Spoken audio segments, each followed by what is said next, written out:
काही लोकांनी बसले उपोषणाला, ठीक आहे, त्यांच्याबद्दल मी काय बोलू, पण आमचं आंदोलन 1 वर्षापासून सुरू होतं. अचानक कोणतरी आलं आणि चालत्या गाडीत चढलं तर लोक विश्वास ठेवतात का? कारण या टँकर लॉबी मागे कोण आहे हे तुम्हाला पत्रकारांना देखील माहिती आहे, राजकीय लोकांना देखील माहिती आहे. ओरिजिनल कोण आणि कोण कसं तुम्हाला माहिती आहे, त्यामुळे कोणी नाव घेतल्याने काय फरक पडतो. पाणी येणार असं कळल्यानंतर काही लोक क्रेडिट घेण्यासाठी आले, तर लोकांची काही एवढी विस्मृती झालेली नाहीये.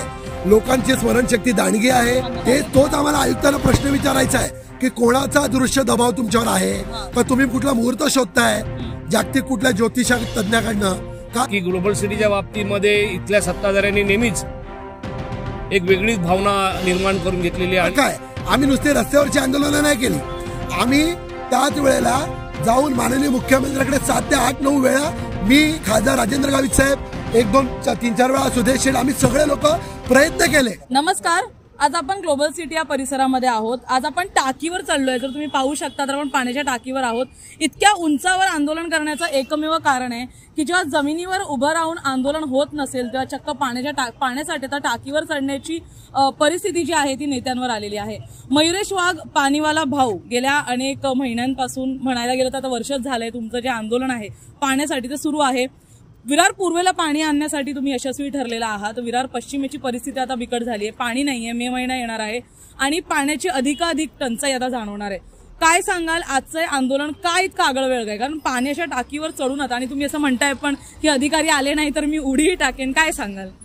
बघा, गेल्या 1 वर्षापासून जे आम्ही आंदोलन केलं, जल आक्रोश आंदोलन, ते वसई विरारच्या इतिहासातलं ऐतिहासिक आंदोलन होतं. हजारो लोक त्या मोर्चाला आले, स्वयंस्फूर्तीने उत्स्फूर्तपणे गर्दी जमवावी लागलेली आहे. हजारो लोक आमच्या सोबत आले आणि ते आंदोलन यशस्वी झालं.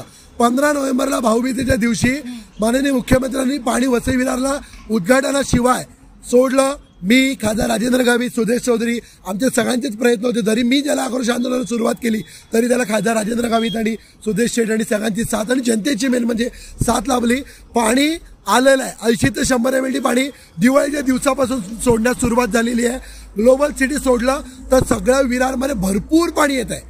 लोकांना ग्लोबल राजकारण सुरू आहे तेच सांगतोय की ग्लोबल सिटीला पाणी, ही टाकी 2021 मध्ये माझ्या आणि खासदार राजेंद्र गावित साहेबांच्या प्रयत्नाने आणि आमच्या शुभ हस्ते या टाकीचं तिरुपती नगर आणि गोकुळ टाउनशिप या 3 टाकींचं भूमिपूजन मी आणि गावित साहेबांनी केलेलं, जे रखडवून ठेवलेलं. या 3 टाक्या आमच्या झाल्या. 20 लाख लिटरची टाकी आहे. आज ग्लोबल सिटीत एवढं लोकसंख्या वाढलेली आहे, इथे लोकांना प्रत्येक ठिकाणी टँकर मागवावे लागतात. आम्हाला आयुक्तांनी प्रॉमिस केलेलं, वचन दिलं होतं की जसं MMRD योजनेचं पाणी येईल तशी पहिली टाकी आम्ही ग्लोबल सिटीची चालू करू. आज पाणी येऊन 50 दिवस इकडे झालेले आहेत. 50 दिवस, 15 नोव्हेंबरला पाणी चालू झालेलं आहे. मग आतापर्यंत टाकी का चालू करत नाही? आणि फक्त ग्लोबल सिटीचीच नाही तर ग्लोबल सिटीच्या बरोबर इतर ज्या 15-16 नवीन जलकुंभ बांधलेले आहेत वसई विरार शहरामध्ये, ते सगळे जलकुंभ चालू करण्यासाठी आजचं हे आंदोलन हे प्रातिनिधिक आहे. मी मयुरेश वाघ आणि सुदेश चौधरी, आमच्या दोघांच्या नेतृत्वाखाली हे प्रातिनिधिक आंदोलन आहे. पुढच्या 10 दिवसाची आम्ही वेळ देतोय. जर सकारात्मक दिसलं नाही तर याच्यापेक्षा उग्र आणि तीव्र आंदोलन आम्हाला करावं लागेल. तुम्ही आता उडी मारण्याच्या तयारीत होता, काय सांगाल? कारण या गोष्टीला मस्करीत नाही घेऊ शकत. जर कोणाच्या जीवाला धोका झाला तर त्यासाठी पूर्ण जी आहे ती महानगरपालिका जबाबदार ठरणार आहे, काय सांगाल? बघा, कसं आहे की आंदोलनांची वेगवेगळी एक प्रातिनिधिक रूपं असतात. आम्हाला आमरण उपोषण करायला कोणी मारायला बसत नाही, पण ते एक प्रातिनिधिक एक रूप असतं. आम्ही आज इकडे टाकीवर चढलोय. टाकीवर चढणं हा पण खरं तर एक धोकाचा आहे. तुम्ही बघितलं कशा पायऱ्या तुम्ही स्वतः चढून आलात. लोकांच्या मुद्द्यासाठी आम्ही टोकाचं पाऊल सुद्धा उचलू शकतो, हे त्या आंदोलनातून आम्ही दाखवून दिलेलं आहे. आम्ही पुढचे 10 दिवस वाढ बघणार आहोत. त्याच्यानंतर एक मोठं आंदोलन, चक्काजाम आंदोलन असेल किंवा महानगरपालिकेच्या अधिकाऱ्यांना घेराव असेल, असं आंदोलन आम्ही पुढच्या 10 दिवसानंतर करणार आहोत. 22 जानेवारीला राम मंदिराचं जो आमचा सगळ्यात आयुष्यातला सुवर्णक्षण आहे, तोपर्यंत आम्ही फार तो वाट बघू. त्याच्यानंतर आम्ही आमच्या पद्धतीने काय करायचं ते करणार आहोत. सुदेशजी, तुम्हाला विचारू इच्छिते, कारण नेहमीच तुमचे जे कमेंट्स असतात राजकारणावर ते नेहमी लक्षणीय असतात. त्या गोष्टीकडे लक्ष दिलं जातं, लक्ष वेधून ऐकलं जातं की सुदेश चौधरी आता काय बोलणार आहेत. तर ग्लोबल सिटीला पाणी का मिळत नाहीये? एक म्हणजे ते राजकारण सुरू आहे म्हणून, आणि विरार पूर्वेला जर राजकारण सुरू होतं, ते पाणी आणण्यात यशस्वी झालं तर आता ग्लोबल सिटीची परिस्थिती कशी बदलणार? नाही, आमचं तर म्हणणं असं आहे की जवळपास 80 दशलक्ष लिटर पाणी या शहराला माननीय मुख्यमंत्र्यांच्या माध्यमातून MMRDने दिलेलं आहे. आणि या शहरातले जे नागरिक आहेत, करदाते नागरिक आहेत, हे पाण्यासाठी वणवण भटकत असताना त्यांची व्यथा आम्हाला पाहिली जात नाही। आता या ठिकाणी महापालिका पाणी देते म्हणजे काय मेहरबानी करते का?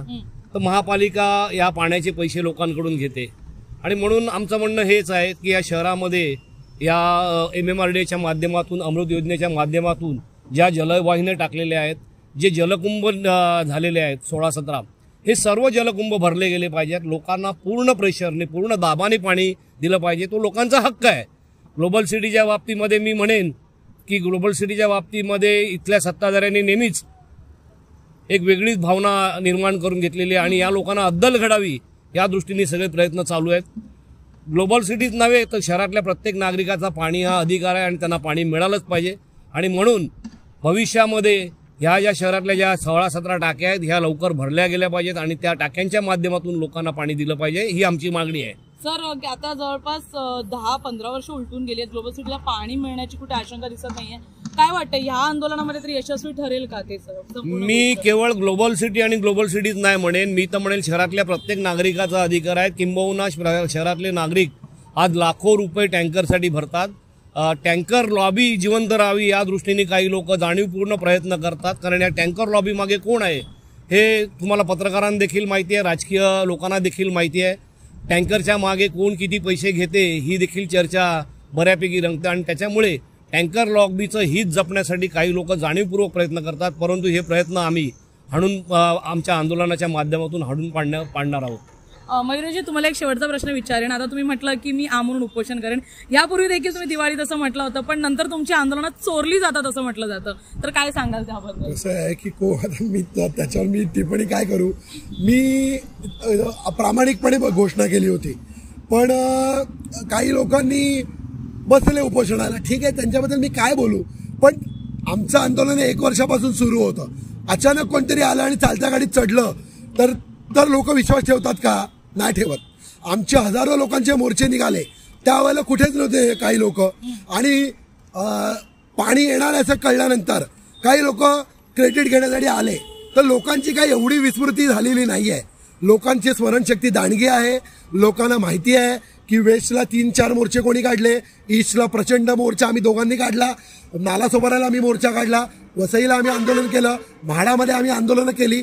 त्यामुळे पाणीवाला भाऊ हे नाव लोकांनी दिलेलं आहे आणि उपोषण किंवा काय आम्ही नुसते रस्त्यावरची आंदोलनं नाही केली, आम्ही त्याच वेळेला जाऊन माननीय मुख्यमंत्र्याकडे 7 ते 8-9 वेळा, मी खासदार राजेंद्र गावित साहेब 1-2-3-4 वेळा, सुदेश शेठ, आम्ही सगळे लोक प्रयत्न केले आणि तेव्हा तिकडून माननीय मुख्यमंत्र्यांनी सांगितल्यानंतर दिवाळीमध्ये पाणी आलंय आणि आम्ही दिवाळीला 1 नोव्हेंबरलाच सांगितलेलं की दिवाळीपर्यंत आम्ही वाट बघू, दिवाळीत आंदोलन करणं योग्य नाही, दिवाळीत आम्ही वाट बघून दिवाळीत आम्हाला मुख्यमंत्र्यांनी दिलेला शब्द पाळला, दिवाळीत पाणी सोडलं। आता त्या दरम्यान पाणी येणार म्हणून कोणी जर त्यावेळेला आंदोलन केलं असेल तो आता इतिहास झालाय। मला त्यांच्याबद्दल काय बोलायचं नाही, त्यांना माझ्या सगळ्यांना शुभेच्छा आहेत, पण माझं आंदोलन सगळ्यांना माहिती आहे। एक तुम्हाला मगाशी बोलायचं राहिलं, ग्लोबल सिटी सोडलं, ग्लोबल सिटीला ही जी आपण ज्या टाकीवर आता उभे आहेत त्याच्या खाली 10 लाख लिटरची टाकी आहे, त्याच्यातून 1 MLD पाणी इथल्या जवळपासच्या लोकांना 2020 पासून दिलं जात आहे, पण याची मागणी त्याच्या 10 पट आहे ग्लोबल सिटीची, तर ते पाणी अपुरं आहे। जिकडे 4-4 लाख लिटर एकेका संकुलाला गरज आहे तिकडे काय पाणी मिळणार आहे? त्यामुळे ही 20 लाख लिटरची जी टाकी आहे ही भरणं, ही चालू करणं हे खूप गरजेचं आहे। आणि मला आयुक्तांनी सांगितलेलं की पहिलं पाणी MMRDAचं आल्यानंतर ग्लोबल सिटीची टाकी चालू करतो, पाणी पुरवठा विभागाने पण सांगितलेलं। मग आता विधानसभा निवडणुकीची वाट बघतायत का?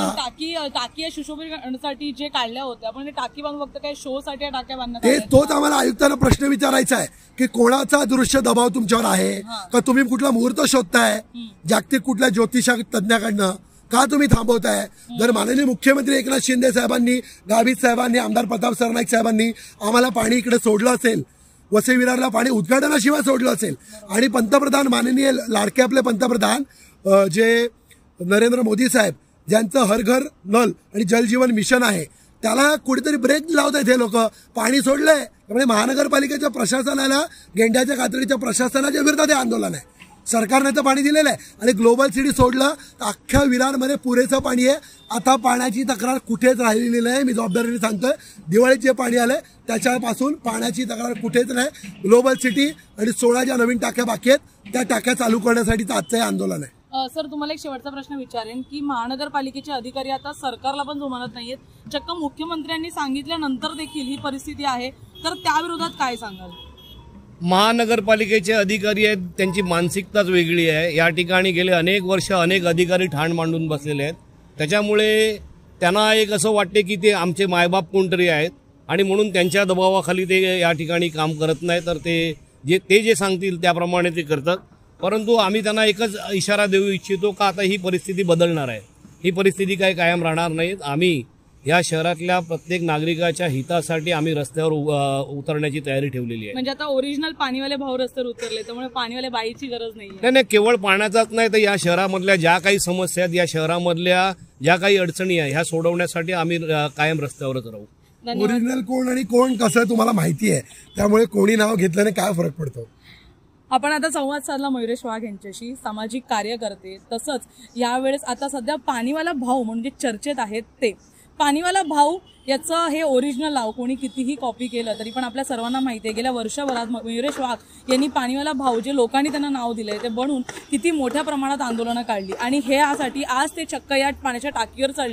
तर आता आपण ओरिजिनल पाणीवाला भाऊ यांच्याशी बोललोय, ज्यांना हे नाव चक्क जनतेने दिलंय. गेल्या वर्षभरामध्ये मोठमोठी आंदोलनं काढून पाणी विरारमध्ये आणण्याचं आणि वसईमध्ये आणण्याचं एक ऐतिहासिक गोष्ट ते करत आहेत. नेमकं अधिकारी जे आहेत, जे गेंद्याच्या कातडीचे आहेत असं ते म्हणाले, ते नेमके कोणत्या मुहूर्ताची वाट बघतायत की खरंच यामागे एक मोठं राजकारण सुरू आहे आणि बिल्डर लॉबीला सपोर्ट करण्याचा प्रश्न सुरू आहे, हे पाहण्यासारखं असेल. कारण ग्लोबल सिटीचा प्रश्न इतक्या मोठ्या ऐरणीवर आहे की आता तो सोडवण्याची गरज आहे.